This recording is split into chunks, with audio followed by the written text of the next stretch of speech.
Kashyap 24 news channel में आपका स्वागत है। मैं हूं आपके साथ गुंजन। खबरों की शुरुआत करेंगे, उससे पहले नजर डालते हैं हेडलाइंस पर।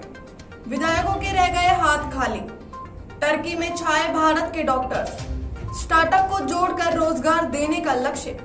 जयपुर के बाद अजमेर बन रहा है हॉटस्पॉट, दौसा में नहीं थम रहा हादसों का सिलसिला। अब खबरें विस्तार से। मुख्यमंत्री अशोक गहलोत के 6 सलाहकारों की नियुक्ति पर हुए विवाद के बीच अब सरकार ने इन्हें लाभ के पद के दायरे से बाहर निकालने की तरकीब सोच ली है। अब तक बने सीएम के 6 सलाहकारों और आगे बनने वाले संसदीय सचिवों को अब न मंत्री का दर्जा मिलेगा, न वेतन भत्ते और न दूसरी सुविधाएं मिलेंगी। आगे बोर्ड निगमों में विधायकों को राजनीतिक नियुक्तियां देने में भी यही पैटर्न अपनाया जाएगा। मुख्यमंत्री अशोक गहलोत ने रविवार को साफ तौर पर इसके संकेत दे दिए हैं कि विधायकों को इस तरह नियुक्तियां दी जाएंगी जिसमें वे लाभ के पद के दायरे से बाहर रहें। दांतों के डॉक्टर्स की टर्की के एंटालिया में आयोजित इंटरनेशनल स्विस इनप्लॉट कॉन्फ्रेंस में भारत के डॉक्टर्स छाए रहे। डॉक्टर्स ने अपनी केस स्टडी से दांतों की सर्जरी में आने वाली दिक्कतों से कैसे निपटा जाए, उनकी पेचीदगियों को कैसे दूर किया जाए, इस संबंध में दुनिया भर के डॉक्टर को जानकारी दी।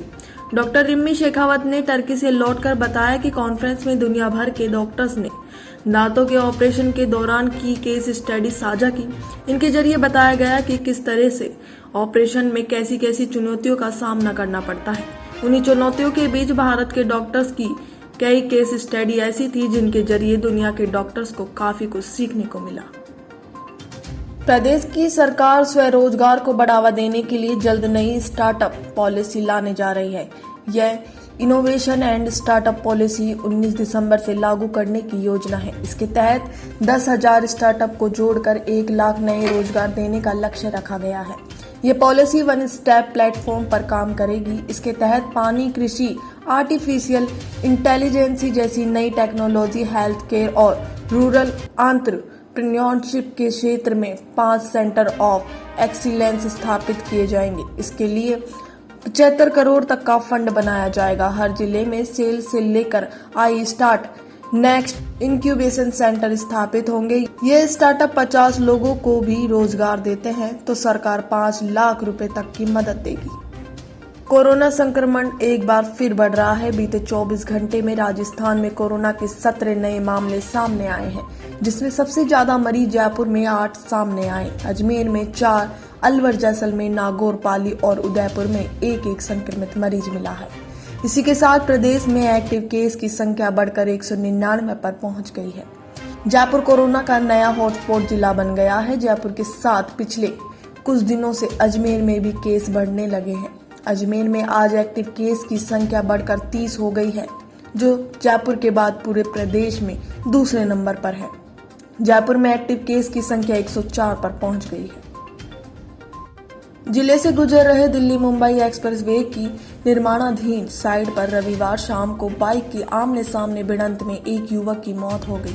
हादसा सदर थाना क्षेत्र में एक्सप्रेसवे पर बाणे का बरखेड़ा गांव के पास हुआ, जिसमें दोनों बाइकों पर सवार 5 अन्य युवक घायल हो गए। भिड़ंत की आवाज सुनकर मौके पर पहुंचे लोगों ने सदर थाना पुलिस व एम्बुलेंस को सूचना दी।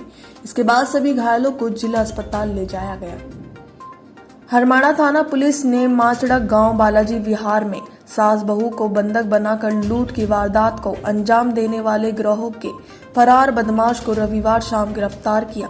मामले में पुलिस 3 आरोपियों को पहले गिरफ्तार कर चुकी है। फिलहाल पकड़े गए आरोपी से पुलिस पूछताछ करने में जुटी है। आरोपी उन घरों को निशाना बनाते हैं जिन घरों के पुरुष बाहर नौकरी करते हैं और घर में महिलाएं अकेली रहती हैं। देश में महंगाई और बेरोजगारी के मुद्दे पर केंद्र की नीतियों के खिलाफ कांग्रेस 12 दिसंबर को दिल्ली में महारैली करेगी। राजस्थान से 40 से 50 हजार कार्यकर्ताओं को दिल्ली चलो का नारा दिया है। पीसीसी में सीएम अशोक गहलोत और पीसीसी चीफ गोविंद सिंह डोटासरा ने इसकी घोषणा की। गहलोत ने 3 मांगे केंद्र से की है, जिनमें पेट्रोल डीजल की कीमतें घटाने, राज्यों का एक्साइज ड्यूटी में हिस्सा बढ़ाने, जीएसटी के पैसों की रिफिलिंग जल्द करने, जीएसटी रिफिलिंग का पैसा राज्यों को 2022 की बजाय 2027 तक बढ़ाने, केंद्र और राज्यों के जॉइंट प्रोजेक्ट में केंद्र की फंडिंग बढ़ाकर पुराने पैटर्न पर करने की मांग शामिल की है। उत्तर प्रदेश की राजधानी लखनऊ में रात को खुले मैदान में सो रहे राजस्थान के बेरोजगारों की सोशल मीडिया पर वायरल फोटो ने रविवार को प्रदेश की सियासत में उबाल ला दिया। बेरोजगारों के चेहरे पूर्व सीएम वसुंधरा राजे, गजेंद्र सिंह शेखावत, सतीश पुनिया एवं गुलाब चंद कटारिया ने प्रियंका गांधी और सीएम अशोक गहलोत पर सीधा हमला बोल दिया। उधर सीएम गहलोत ने बेरोजगारों के नाम पर की जा रही राजनीति पर तीखा प्रहार किया और कहा कि युवाओं को पढ़ाई करनी चाहिए। यूपी क्यों गए हैं? क्या मोदी जी, योगी जी देंगे नौकरी? युवाओं को किसी के बहकावे में नहीं आना चाहिए। मुख्यमंत्री अशोक गहलोत ने दावा किया है कि वो किसी को भी सलाहकार बना सकते हैं। इसके लिए न उन्हें किसी से पूछने की जरूरत है, न ही इस बारे में उनसे कोई पूछ सकता है।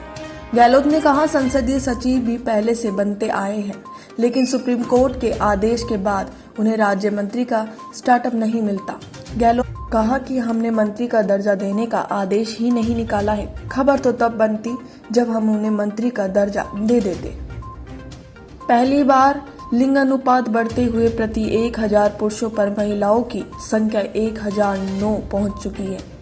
हालांकि अब भी बेटियों की शिक्षा और स्वास्थ्य के मामले में तस्वीर बहुत खराब है। प्रदेश की 6 साल की उम्र से बड़ी 36.5% बेटियां कभी स्कूल नहीं पहुंचती, यानी हर 3 में से 1 लड़की ने कभी स्कूल नहीं देखा। यही नहीं, गाँव में 34% और शहरों में 17% बेटियां आज भी 15 से 16 साल की आयु में मां बन जाती है। इसके खतरे शिशु और मातृ मृत्यु दर ज्यादा होने और कुपोषण के साथ खून की कमी आदि के रूप में देखे जा रहे हैं। निरोगी राजस्थान के लिए पूरा मिशन चलाने वाले राजस्थान के लिए यह चौंकाने वाला खुलासा 2020-21 के नेशनल फैमिली हेल्थ सर्वे 5 में हुआ है। हालांकि अच्छी बात यह है कि गाँव में लिंग अनुपात काफी सुधर गया है। गांव में अब तक 1000 लड़कों पर 1022 लड़कियां और शहरों में प्रति 1000 पुरुषों पर 968 लड़कियां हैं। साल 2015-16 में औसत 973 था। तमाम बड़ी खबरों से जुड़े रहने के लिए देखते रहें शुभ 24 न्यूज चैनल। नमस्कार।